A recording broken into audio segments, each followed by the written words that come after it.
Mr. Jeff Fernando is going to ask the first question. Jeff, hello! Hello, Parang Chuk. naiiyak si Jeff dun sa ano mo. Hello, Sa intro. Keiko. Pakilala kita kay Keiko. Hello, Farah. Hello. Hello, Jeff. Hi. Keiko, first of my two questions. Nabasa ko na 6 months in the making itong album. So pasok na pasok siya dun sa lockdown na time. So ang question ko is mas naging challenge ba sa grupo niyo na buuin ito considering sa new normal or mas naging madali dahil what's your answer to this? Actually, super cool. I think really that God really, like I said, God really provided for me because I was able to finish the recording before the lockdown happened.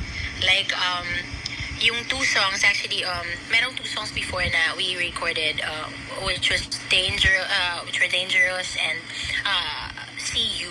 I recorded them in London and then parang even before this lockdown, meron na kaming lockdown in Baguio because my producers, Foreigner Philippines, actually flew them here in the Philippines, and we went to a studio in Baguio and we were there for 3 weeks and we recorded everything. Tapos kami February 29.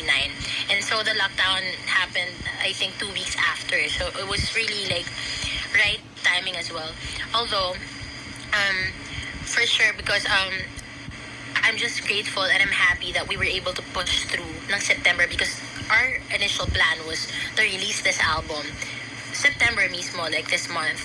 And we were able to do that even in the middle of pandemic. And I don't know, maybe it's just when you have a go signal, I think everything will just fall into place. So I'm very, very blessed to be able to just release the album on the according to its initial release talaga and plan. So yun, masaya. It was, for sure there were worries, pero it was just, we were all just having fun and we really believe in this album. So, and we're all proud of this album. And so, yeah, I'm just grateful na na-release namin siya on time, ganun. So, Okay. yeah. Okay. My second question for you, Keiko, is foreign artists ang mga nakatrabaho mo sa pagbuo nitong album. Ano yung pwede mo ikwento sa amin na experience mo at saka yung natutunan mo working with them?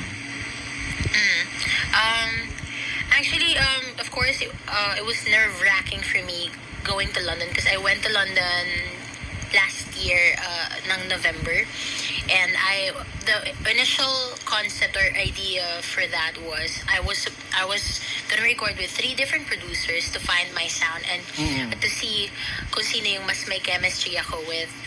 But in Chasing Fantasia, this production duo, si Rusty and Tristan, sila yung pinaka may chemistry with me. And I think what I learned, I actually wrote it here when I was in London. I wrote everything I learned from that experience because I recorded with 3 different producers, and these 3 different producers were so completely, like I said, like completely different from each other, like sobrang, even the way they worked.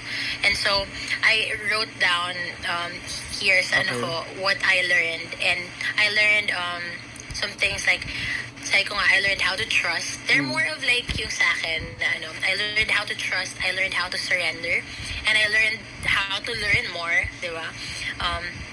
I learned also humility, because it takes humility for me to trust, di ba? Kumbaga, I needed to humble myself so I'd be able to just let go of kung ano man yung worries ko or like yung pagiging nervous ko at that time, and just go with the flow and really trust these producers because of course I had my own vision but these producers have their own take and their own perspective, and so I needed to learn how to just trust them that they're gonna do their best for this album.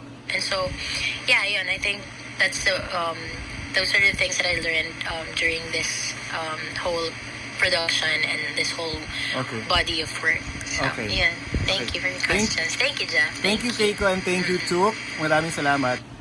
Thank you, Ren.